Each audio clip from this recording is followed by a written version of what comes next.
पतित पावन बाबा आकर के हम सभी बच्चों को पावन बनाने के लिए आए हैं, क्योंकि जो दुनिया स्थापन हो रही है वो दुनिया पावन पवित्र दुनिया है। तो जो घर अपना परम धाम है वो भी पावन आत्माओं की दुनिया है, और जो सतयुगी दुनिया में राज्य करना है वो भी पावन दुनिया है। इसलिए बिना पवित्र बने हम गति सदगति में जा नहीं सकते। इसके लिए आत्मा को पावन जरूर बनना पड़ेगा। सुनते हैं 19/11/2022 के साकार बाबा के महावाक्यों में। बाबा बोले, मीठे बच्चे, पतित पावन बाप आए हैं पावन बनाकर पावन दुनिया का वर्षा देने। पावन बनने वालों को ही सद्गति प्राप्त होगी। प्रश्न में भोगी जीवन योगी जीवन में परिवर्तन होने का मुख्य आधार क्या है? उत्तर में निश्चय। जब तक निश्चय नहीं कि हमको पढ़ाने वाला स्वयं बेहद का बाप है, तब तक ना योग लगेगा ना पढ़ाई ही पढ़ सकेंगे। भोगी के भोगी ही रह जाएंगे। कई बच्चे क्लास में आते हैं लेकिन पढ़ाने वाले में निश्चय नहीं। समझते हैं हाँ कोई शक्ति है, लेकिन निराकार शिव बाबा पढ़ाते हैं, ये कैसे हो सकता? यह तो नई बात है। ऐसे पत्थर बुद्धि बच्चे परिवर्तन नहीं हो सकते। गीत है ओम नमो शिवाय। ओम शांति। बच्चे यह तो समझ गए हैं कि शिव बाबा हमको समझाते हैं।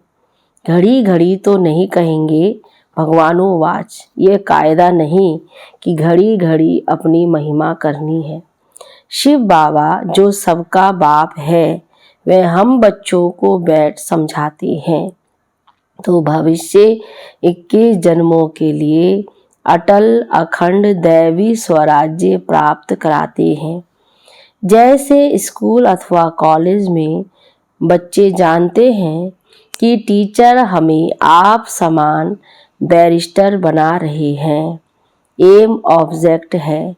बाकी सत्संगों में जो जाते हैं वेद शास्त्र आदि सुनने के लिए, उनसे तो कुछ मिलता नहीं है।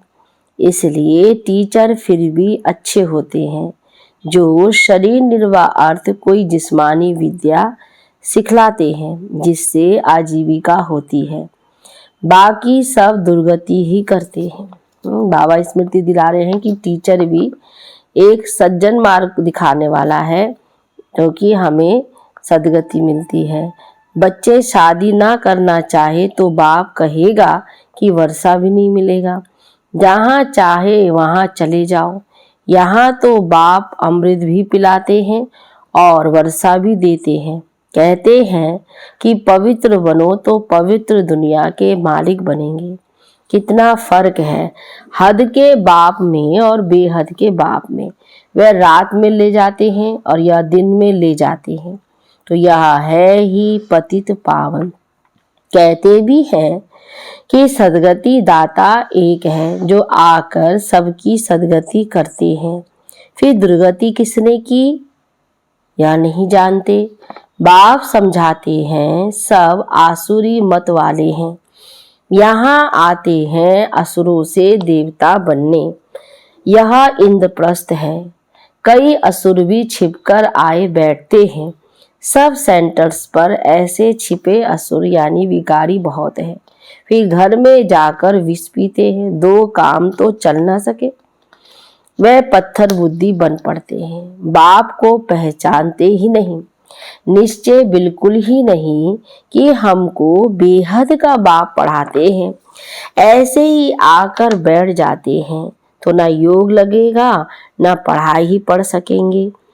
भोगी के भोगी ही होंगे। बहुत समझते हैं कि कोई शक्ति है, बस निराकार शिव बाबा कैसे आ सकता, कोई शास्त्र में भी लिखा हुआ नहीं है। तो यह है नई बातें। गाते भी हैं शिव जयंती, परंतु पत्थर बुद्धि होने के कारण समझते नहीं है। शिव है तब तो सब भगत याद करते हैं, कहते भी हैं शिवाय नमः, समझते हैं वे परम धाम में रहते हैं। हमारा बाप भी है परम पिता, तो वह सबका फादर हो गया ना। भारत में ऐसे भी हैं जो फादर को नहीं मानते। मनुष्यों को समझाना बहुत मुश्किल है। मनुष्य तो यह भी नहीं समझते कि अभी दुर्गति का समय चल रहा है। भक्ति मार्ग में पहले अव्यभिचारी भक्ति थी, अब व्यभिचारी बन गई। पहले एक ही को याद करते थे, एक ही की भक्ति करते थे, और अभी अनेकों की भक्ति कर रहे हैं। तो व्यभिचारी और अव्यभिचारी में कितना अंतर है। वह पाप आत्मा और ये पुण्य आत्मा। बाबा कहते पहले आत्माएं कितनी पुण्य थी, वह पुण्य आत्मा।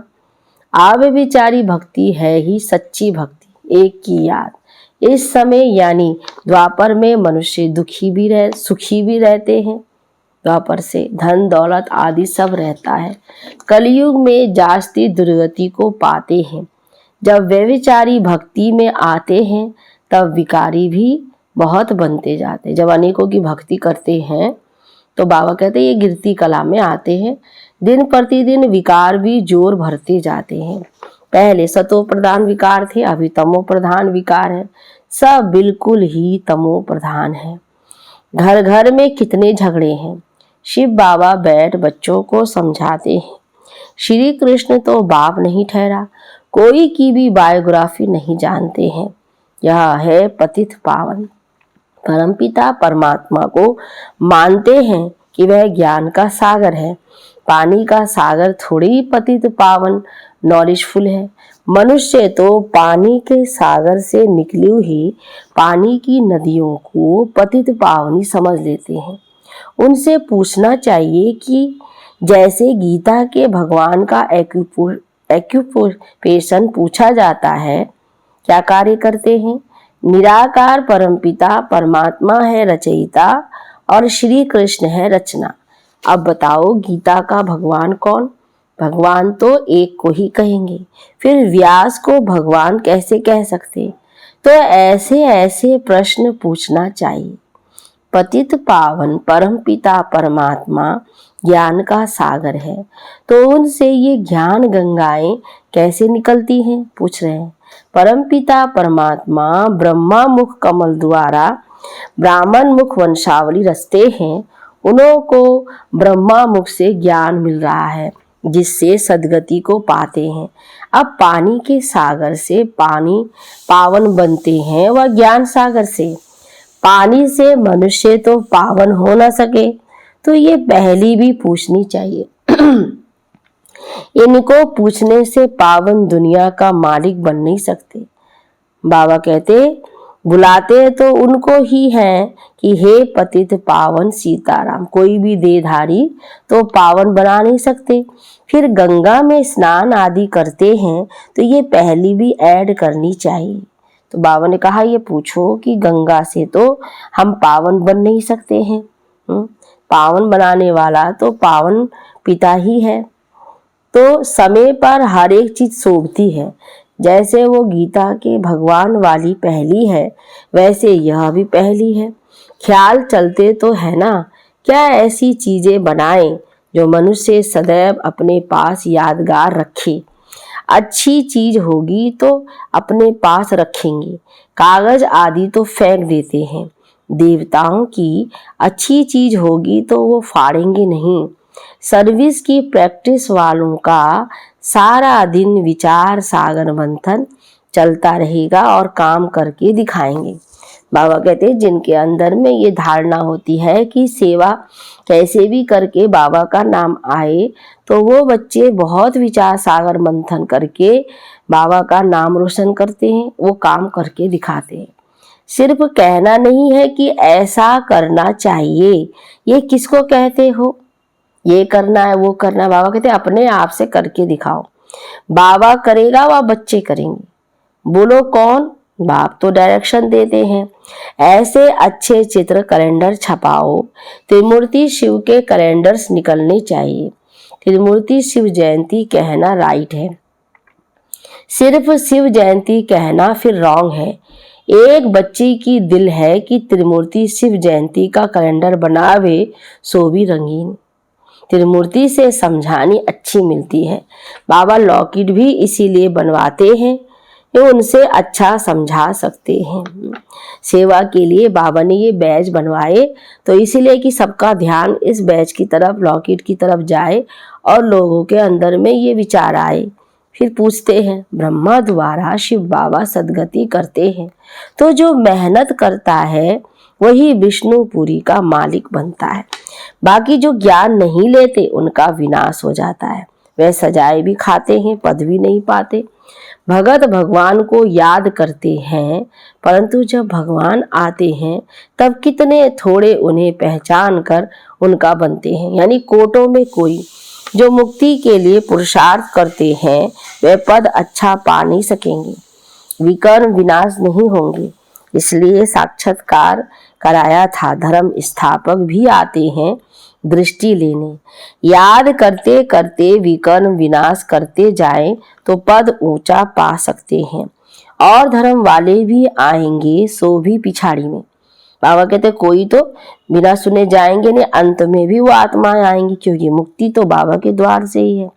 जो बड़े होंगे, ऐसे नहीं कि अभी का पोप आएगा, ना, पहले नंबर का पोप जो अभी अंतिम जन्म में वह आएगा।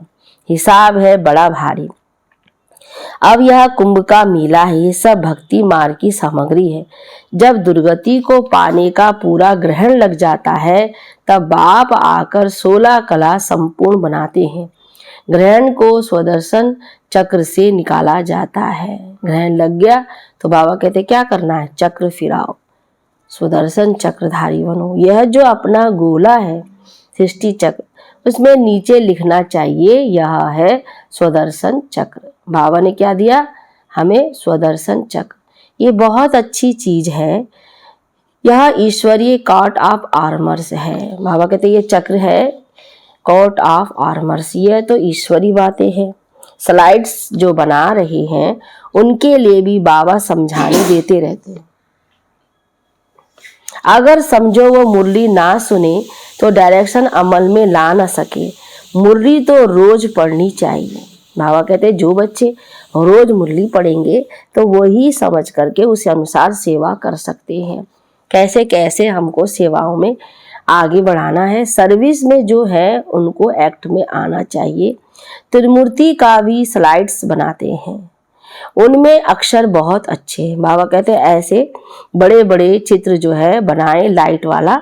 स्थापना और विनाश 2 गोले भी चाहिए। ये नर्क वह स्वर्ग, या आज का भारत और कल का भारत। बाप साइकिल में जीवन मुक्ति देने वाला बैठा है। बाबा को पहचानना निश्चय हुआ, बस जीवन मुक्ति पाने का पुरुषार्थ चल पड़ता है। जन्म तो लिया ना, बाप से पूरा वर्षा लेना है, फिर विकार की मांग नहीं कर सकते। बाप कहते हैं भ्रष्टाचारी को वर्षा मिल ना सके। प्रैक्टिकल में इनका यानी ब्रह्मा का ही मिसाल देखा ना, ऐसे बहुत मुश्किल निकलते हैं। अपनी इज्जत आदि भी बहुत देखते हैं ना। क्रिएटर बाप है, सबको उनकी आज्ञा पर चलना है। तुम भी श्रीमत पर नहीं चलते हो तो पद भ्रष्ट हो जाता है। बाप कहते हैं इस ज्ञान मार्ग में नष्टो मोहा अच्छा चाहिए। बाबा कहते सेवा अच्छी तरह से जो कर सके वो नष्टोमा चाहिए। बाबा की आज्ञा मिली हुई है, जो बच्चे आज्ञाकारी नहीं वह कपूत ठहरे, वह बच्चा बच्चा नहीं। पवित्रता की आज्ञा तो अच्छी है ना। राजयोग तो बाप अभी सिखलाते हैं, मनुष्य तो बेचारे समझते नहीं। बच्चों में भी नंबरवार पुरुषार्थ अनुसार समझते हैं। बाप इतना डायरेक्शन देते हैं, कोई बच्चे मुश्किल करके दिखाते हैं। बाप कहते हैं त्रिमूर्ति का कैलेंडर बनाना है। सारा मदार त्रिमूर्ति शिव के चित्र पर लिखा हुआ है, ब्रह्मा द्वारा स्थापना। जरूर शिव बाबा स्वर्ग की स्थापना करेंगे ना। कलयुग आसुरी राज्य का विनाश होगा। आसुरी राज्य में कितने ढेर हैं। बाबा कहते जब दैवी राज्य होता है तो एक ही राज्य चलता है, एक ही धर्म। अब दैवी राज्य में कितने थोड़े हैं, लिखा हुआ भी है कि अनेक धर्मों का विनाश, एक सत्य धर्म की स्थापना। बाप कहते हैं, मैं कितना सिंगारता हूँ फिर भी सुधरते नहीं हैं, उल्टा सुल्टा बोलते रहते हैं। यहाँ बाबा कहते हैं, देह सहित जो कुछ है सब कुछ भूल माँ में कम याद करो, अपनी देह में भी ना फंसो। किसकी देह में फंसने से गिर पड़ते हैं। जैसे मम्मा की देह से प्यार था तो मम्मा के जाने के बाद कितने मर गए, यानी बाबा का घर छोड़ के चले गए, क्योंकि नाम रूप में फंसे हुए थे। देखिए ऐसे भी बच्चे थे। बाप कितना कहते हैं कि देह अभिमानी मत बनो, माँ में कम याद करो। तुम इस ब्रह्मा के शरीर को भी याद नहीं करो। शरीर को याद करने से पूरा ज्ञान उठा नहीं सकते। बाबा कहते देह को देखने से, देह को याद करने से ये ज्ञान फिर उठा नहीं सकेंगे। कितना ऊंचा ज्ञान है। देही अभिमानी बनने में बहुत मेहनत है। बाप की याद में रहना यह बहुत डिफिकल्ट है। कौन सा सब्जेक्ट मुश्किल लगता है, डिफिकल्ट? बाबा को याद करने में। ज्ञान तो बहुत अच्छा अच्छा सुनाते हैं, योग में मुश्किल रहते हैं। बाबा देखता है योग में कितना मुश्किल रहते। जितना रुस्तम उतना माया के तूफान आएंगे। जितना याद करेंगे, अपने आप को मजबूत बनाएंगे, उतना ही माया का वार होगा। किसी ना किसी के नाम रूप में फंस धोखा खा लेते हैं। इसमें बड़ी खबरदारी चाहिए। योग में ही बड़ी मेहनत है। नॉलेज तो सहज है, योग में ही घड़ी घड़ी भूल जाते हैं। इसलिए बाप कहते हैं, विकर्मा जीत कैसे बनेंगे? योग में रहो तो पाप भी नहीं होंगे, नहीं तो 100 गुना हो जाता है। यहाँ तो खुद धर्मराज और बाप दोनों साथ है। इसलिए खुद कहते हैं कि बाप के आगे कोई पाप नहीं करना, नहीं तो 100 गुना दंड पड़ जाएगा। बाबा साकार में थे तो भी कितने समय से हम बच्चों को समझाते रहते हैं, धारणा करने के लिए, याद में रहना है, पवित्रता को धारण करना है। योग से ही विकर्मा जीत बनना है। स्वदर्शन चक्र को तो जानना सहज है ना। अब चक्र का ये अब लास्ट समय चल रहा है। इस गोले के नीचे लिखना है चक्र, ना कि चरखा। बाबा युक्तियां तो बहुत बतलाते हैं, बच्चों को एक्ट में आना है। बाबा ने कैसे सेवा करनी चाहिए, कैसी धारणा करनी चाहिए, बाबा ऐसी सारी युक्तियां बताते रहते हैं। तो बाबा कहते हैं कि बच्चे ऐसे अपने कर्म में लाओ, चलन में लाओ। अच्छा मीठे मीठे सिखिला दे बच्चों प्रति माता पिता बाप दादा का याद प्यार और गुड मॉर्निंग। रूहानी बाप की रूहानी बच्चों को नमस्ते, रूहानी बच्चों की रूहानी बाप दादा को गुड मॉर्निंग। नमस्ते बाबा, नमस्ते। धारणा के लिए मुख्य सार। पहली पॉइंट, किसी भी देहधारी के नाम रूप में अटकना नहीं है। अपना पुरुषार्थ बाबा ने कहा हमेशा श्रेष्ठ करते रहे, कोई भी देहधारी में अटकना नहीं। अपनी देह में भी नहीं फंसना है। कोई लोग दूसरे को नहीं, लेकिन अपने ही देह में फंसते हैं। इसमें बहुत खबरदारी रखनी है। दूसरी पॉइंट में, ज्ञान मार्ग में नष्टो मोहा जरूर बनना है, पवित्रता की आज्ञा माननी है और दूसरों को भी पवित्र बनाने की युक्ति रचनी है। अपने भी धारणा करना और दूसरों को भी बाबा कहता है पवित्र बनाने की युक्ति रचनी है। कैसे उसको पवित्र बना सके, तो ये भी ध्यान रखते हुए चले। वरदान में सर्व विकारों के अंश का भी त्याग कर संपूर्ण पवित्र बनने वाले नंबर 1 विजयी भव। विस्तार में, संपूर्ण पवित्र वह है जिसमें अपवित्रता का अंश मात्र भी ना हो।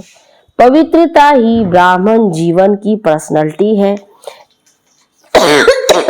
यह पर्सनैलिटी ही सेवा में बहुत सहज सफलता दिलाती है। लेकिन यदि एक भी विकार का अंश है तो दूसरे साथी भी उसके साथ जरूर होंगे। जैसे पवित्रता के साथ सुख शांति है, ऐसे अपवित्रता के साथ 5 विकारों का गहरा संबंध है। अगर अपवित्रता आई तो उसके साथ कौन आएंगे? 5 विकार आ जाएंगे। इसलिए एक भी विकार का अंश ना रहे, तब नंबर 1 विजयी बनेंगे। बाबा ने कहा, स्लोगन में है, हिम्मत का एक कदम रखो तो 1000 गुना मदद मिल जाएगी। हिम्मत का एक कदम रखो तो 1000 गुना मदद मिल जाएगी। आज का सोमान है, मैं संपूर्ण पवित्र आत्मा हूँ। मैं संपूर्ण पवित्र आत्मा हूँ। अच्छा, ओम शांति, ओम शांति, ओम शांति।